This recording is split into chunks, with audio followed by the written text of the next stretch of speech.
Hello everyone, what's up? Welcome to the GMB channel. Hope you will enjoy our video. Before we begins, hit the subscribe button and give this video a thumbs up. Here is the news title. Reform UK warns Labour against closing last blast furnaces, in pursuit of net zero. There are strong concerns at the consequences of Britain losing the capacity to make virgin steel. Britain must maintain at least one blast furnace. Reform UK has insisted as the government prepares to support the construction of a new generation of electric arc furnaces. A $2.5 billion strategy to secure the future of British steelmaking is out for consultation, but comes as President Trump has announced 25% taxes on steel entering the United States. The government says the expansion of Heathrow will secure orders for Britain's steel industry for years to come. But there are fears that the country's high energy costs will mean the sector will struggle to compete against intense international competition. The industry is shifting towards electric furnaces which melt scrap steel. But there are concerns about Britain losing the capacity to make virgin steel. Reform UK Deputy Leader Richard Tice said, "Steel is of strategic national importance. We must maintain at least one blast furnace to manufacture the strongest, highest quality steel." He warned that electric arc furnaces will struggle due to our very high electricity price, and pressed for the push to net zero carbon emissions to be axed. Blast furnaces remain in operation at Scunthorpe, but plans were announced in 2023 to switch to electric arc technology. Heathrow has pledged to use British steel wherever possible in its expansion plans. This could involve 400,000 tons of steel, which the government boasts is enough to build the Empire State Building. Business Secretary Jonathan Reynolds insisted the UK industry has a long-term future.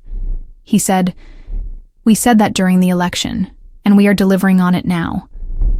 The deal announced by Heathrow this week will secure a strong industry pipeline for years to come, and we are putting the full weight of Whitehall behind the industry to build on this success." Britain is open for business, and this government has committed up to $2.5 billion to the future of steel to protect our industrial heartlands, maintain jobs, and drive growth as part of our plan for change. The GMB Union warned the ability to make steel is vital to the country's security.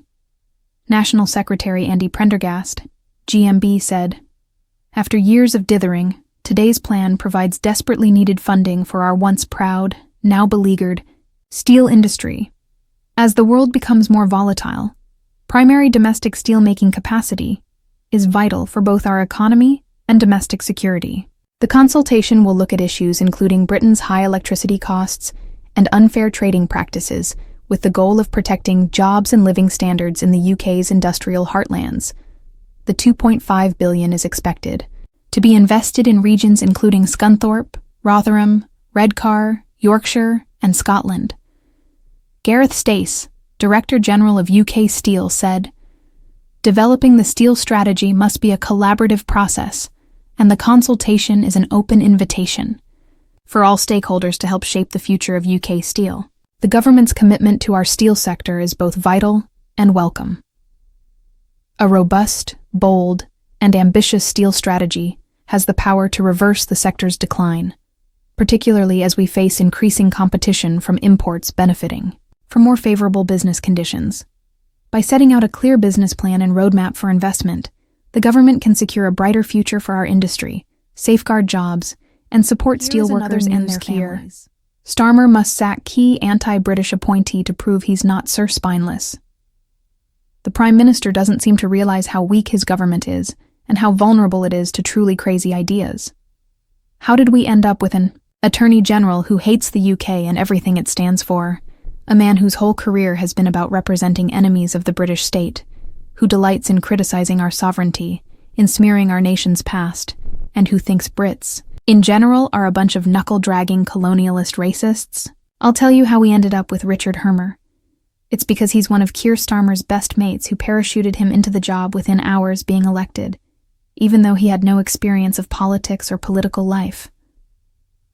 Starmer had kept the appointment secret from everyone around him, including Emily Thornberry, who thought she was a dead cert for the job. And I'm guessing he did that because anyone with half a brain would have told him the appointment was lunacy and would be a catastrophe for the country. And so it has turned out to be. Just so you know the cut of Hermer's jib, let me tell you he's the bloke who, when he was a barrister, represented Gerry Adams in his fight for Compo from British taxpayers for being unlawfully detained during the Troubles. Just before his cabinet appointment, he was representing Afghan families who'd accused British special forces of war crimes.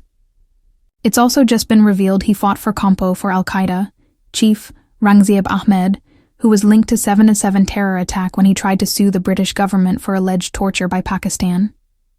He also acted for Shamima Begum, claiming she should be allowed to return here despite dire warnings from security services. Hermer is also the bloke who thinks Britain has a moral obligation to pay trillions in reparations to the Caribbean community and worked with a group of member states to help them achieve that aim. And most alarmingly, he gave his full-throated support to the scumbag lawyer, Phil Shiner, after he'd been exposed in the High Court for bringing baseless claims, lies, against British soldiers.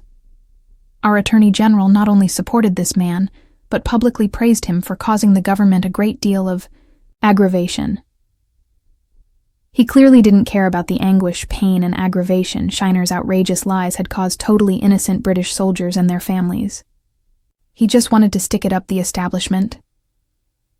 He's also helped negotiate the 18B Chagos deal, which no one wants, especially the Chagossians, save for a handful of North London Labour lovies in government. This guy is dangerous. One politician described him this week as Jeremy Corbyn in a barrister's wig. But Hermer's way more sinister and dangerous than Corbyn ever was. And now those fearing he's become too powerful and is interfering with government policy are moving against him. Lord Glassman called for Starmer to sack him this week, saying, "He's the absolute archetype of an arrogant progressive fool who thinks the law is a replacement for politics." And hopefully this is just the start of the fight to get him out. Because Hermer's a liability, who doesn't have Britain's best interests at heart. He can never be trusted to do the best thing for this country, because he hates what we are, and what we stand for. He's the personification of an anti-patriot, which makes it even more unbelievable that Starmer ever took him on. How many more bad appointments can Keir Starmer make? How many more people is he going to admit to his government who are hell-bent on pursuing their own personal agendas, not the interests of the British people? In a podcast a couple of years ago, Hermer said, "One cannot begin to understand the British colonial project without appreciation of how racism impacted almost every aspect it.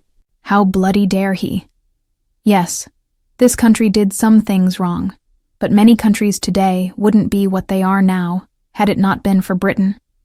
In the colonies we established the rule of law, abolished slavery, created infrastructure, a civil service, promoted free markets, established political stability, fought poverty, and brought about modern medicine." Yet Hermer writes all that off as colonialist and racist. He's also said he will never challenge any ECHR ruling, which means that the litany of ridiculous asylum cases we've seen this week. Criminals being allowed to stay because they can't get chicken nuggets in their native land. A pedophile being allowed to stay because his kids will miss him. The floodgates being opened for possible 2 million, possibly radicalized, Palestinians at risk of displacement. All thanks to the ECHR, which Hermer thinks can do no wrong. This sooner Starmer kicks him out the better. And if he won't do it, for the British people he should do it to save his own backside. Labour against closing. Last blast furnaces in pursuit of net zero. The strategic importance of virgin steel production, Reform UK, has raised strong concerns regarding the UK government's move toward phasing out blast furnaces in favor of electric arc furnaces.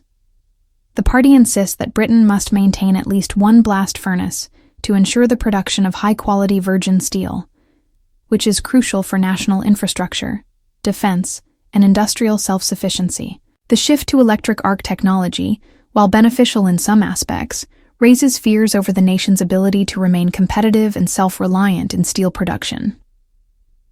Government strategy and the shift toward electric arc furnaces, a £2.5 billion strategy aimed at securing the future of British steelmaking, is currently under consultation. The government asserts that this plan will provide economic security for the industry while advancing environmental goals. However, the proposal coincides with global shifts in steel tariffs, including the recent announcement by President Trump of a 25% tax on steel imports into the United States. This policy change has introduced further uncertainty regarding the competitiveness of British steel exports. The government's focus on electric arc furnaces, which primarily recycle scrap steel, is seen as a step towards decarbonization. However, critics, including Reform UK and key industry figures, argue that this approach risks undermining Britain's capacity to produce virgin steel, an essential component for industries requiring the highest grade materials, economic and competitive. Concerns. The UK's high electricity costs are a major concern when considering the transition to electric arc furnaces. Reform UK Deputy Leader Richard Tice has highlighted that the energy-intensive nature of these furnaces will pose significant financial burdens. Without government intervention to reduce electricity prices, these furnaces may struggle to compete against international steel manufacturers operating under more favorable economic conditions. Additionally, concerns are mounting about Britain's vulnerability to foreign steel imports. If domestic steel production is diminished, the nation may become increasingly dependent on imports from countries with lower production costs. This scenario could lead to job losses in traditional steelworking regions such as Scunthorpe, Rotherham, Redcar, Yorkshire, and Scotland, where steelmaking has been a cornerstone of local economies. Industry and union reactions. Steel industry. Representatives and trade unions have echoed Reform UK's concerns. The GMB union has emphasized that maintaining domestic steelmaking capacity is vital for both economic stability and national security. Andy Prendergast, National Secretary of GMB, stated that years of government inaction have left the industry in a vulnerable position, and immediate investment is needed to safeguard its future. Gareth Stace, Director General of UK Steel, has called for a collaborative effort to ensure the government's steel strategy addresses key industry challenges.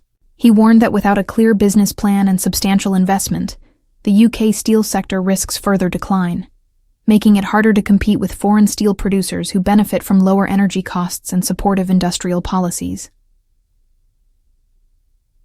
The role of British steel in national infrastructure projects. A major point of discussion within the steel strategy consultation is the role of British steel in national infrastructure projects. The government has pledged that the expansion of Heathrow Airport will provide substantial demand for British steel, with an estimated requirement of 400,000 tons, enough to construct the Empire State Building. While this commitment is welcomed, there are doubts about whether British steelmakers can meet this demand under current economic conditions. If blast furnaces are phased out, the country may lack the capacity to produce the specialized virgin steel required for such large-scale projects, leading to increased reliance on imports. The push for a balanced approach Reform UK argues that, while modernization and decarbonization efforts are important, they must not come at the cost of Britain's industrial resilience. The party is urging the government to reconsider its stance on phasing out blast furnaces and to invest in a hybrid approach that includes both electric arc furnaces and at least one operational blast furnace. This balanced strategy, Reform UK suggests, would allow the country to maintain its ability to produce high-grade steel, while also transitioning toward more sustainable production methods. Without such a compromise, the risk remains that the UK steel industry could face long-term decline, leaving the nation exposed to economic and security risks. So what do you guys think about this update? Let me know in the comment below. If you like my video, please press like button and subscribe for more.